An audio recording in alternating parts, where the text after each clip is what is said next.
All right, guys, so last week we looked at trying to take the armbar when our partner had sort of more normal grips. So he's got like the S grip or the gable grip, so we covered that a little bit last week in class. Today what we're going to cover in class is when our partner has the rear naked choke grip, which can be a super frustrating grip, particularly if he's able to get this arm like underneath the leg and he's able to lift and start taking that weight away from his head so we can start making his escape.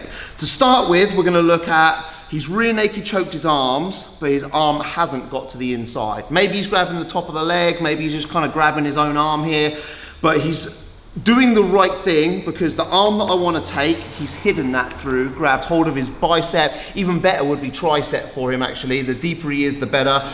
And obviously the mechanics are, I can't take his arm through his arm. It's just not physically possible.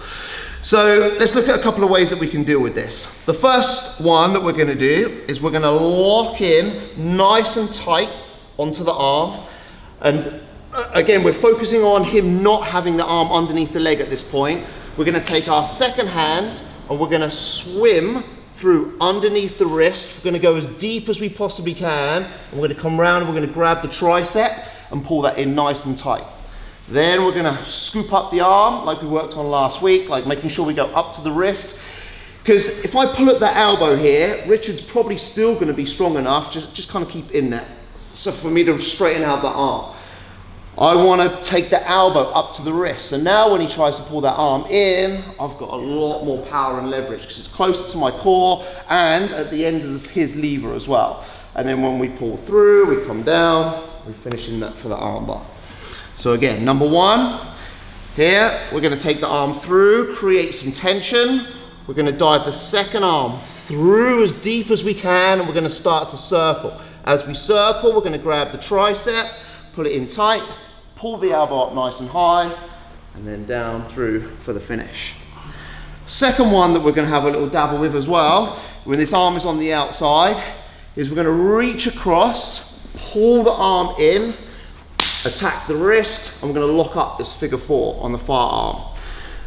So, like in my experience, actually finishing this figure four is not very likely, because he's going to panic and he's going to bring the other arm through to try and defend. When he defends, it's going to be difficult because we don't have quite the right lock on the shoulder. If we keep the legs pinched nice and tight and we can really isolate their shoulder, we have a little bit more of a chance.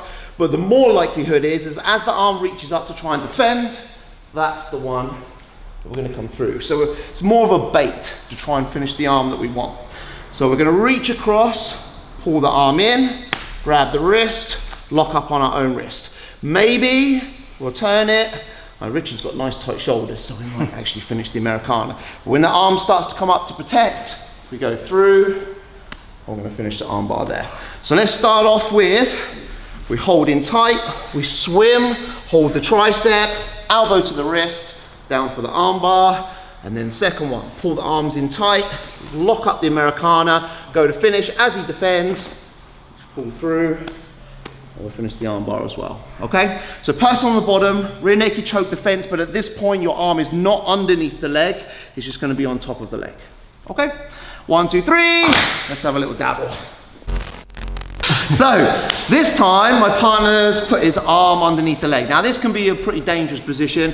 If he's got the arm underneath the leg, he's able to take the pressure away, able to sit himself up, put his elbow down to the floor and just make some good escapes. So actually we're gonna cover a little bit later on in the week. The first one that we're going to do, super simple. We're going to create some tension on the arm that we want. I'm going to push down with my leg as much as I can so he's not able to lift and put me off balance, create the tension, and then when I'm ready, I'm just going to take this arm and just palm onto the elbow. Lock up and finish. You can actually do that either way around. I had that arm in this time, go ahead. Yeah. But we can put any arm that you want through and then just palm heel away and through. One of my favorite ways to deal with this, and the other one actually, is just the side switch. So we switch from this side to the other side. He's committed this arm on top. All I've got to make sure is that I keep everything tight enough so he's not able to switch his arms midway. So I'm going to reach across, grab hold of that far arm, and I'm going to pull it in super tight. Then I'm going to take the hand that's closest to the head and I'm gonna base it onto the floor. I'm gonna take the leg off of the head and I'm gonna transfer myself up onto my partner. Now, because I've kept everything real tight, super difficult for him to switch his arms over now, I'm gonna scoop up the arm that I want, keep my weight. So I'm not just sitting straight up, putting my butt cheek through his solar plex. Now, if I want to, I can also use my shin. I can finish the armbar from on top, or scoop up the arm that I need, and then we're gonna come down and finish the armbar on the far side. So again, we're pulling the arms nice and tight. We need that tension so that he's not able to switch those arms over. Take the head side arm off, base. Gonna take the leg off, and as we do, this knee is aiming to land by his head here, and I'm gonna put my right butt cheek through his solar plex. So base the hand, keep the arms tight, and make the switch. Then I scoop up the arm that I want, so there's no chance of him changing. Weight through. If I want to use the shin, finish the armbar from here I can. Or leg over, drop down, or finish the arm on the far side. Really, really like this option when our partner is using that rear naked choke grip. All right, so let's look at simple one, which is kind of speculative. The palm, if he got it super tight or he's reached right round to his tricep, the palm maybe isn't gonna work. Sometimes it will. But that one where we switch sides, super, super high percentage. Let's do it. 1, 2, 3. So, whether he's got his arm on top or underneath doesn't really matter for this one. So we're gonna just take a different option now. So instead of going for an armbar finish, another option that we have from here is to transition onto the back instead. So I'm gonna lock up a Kimura grip on my partner's arm. So arm goes through, lock onto the wrist, lock onto my own wrist. Really important that I pull and straighten my arm so I get this nice attachment to my partner. And when I'm ready to go, I'm basically thinking about taking this elbow to the floor here. So I make the nice grip, straighten the arms, and I'm gonna drive the elbow as I take my leg off of the head. I'm gonna drive my partner down to the side. So initially, we're just gonna keep this grip where we've got the forearm into the neck. We've still got the option if we want to. So if he's bailed on that arm now, on the grip, so we're bailed on the grip. So you guys haven't got that grip now, then I can bring the leg back over the top and I can switch back and I go straight back into my armbar. Or if the back is your thing, then we can unloop, go to the seat belt, and we can start attacking off the back here. You know, there's no reason why we can't go back to that later as well. You can unloop, throw the leg over the top, and come back down for the armbar. So we have options. We can either go back and retry to hit that armbar if we want, or if we can just keep attacking from the back. So we're gonna lock in this Kimura grip on the arm that I want.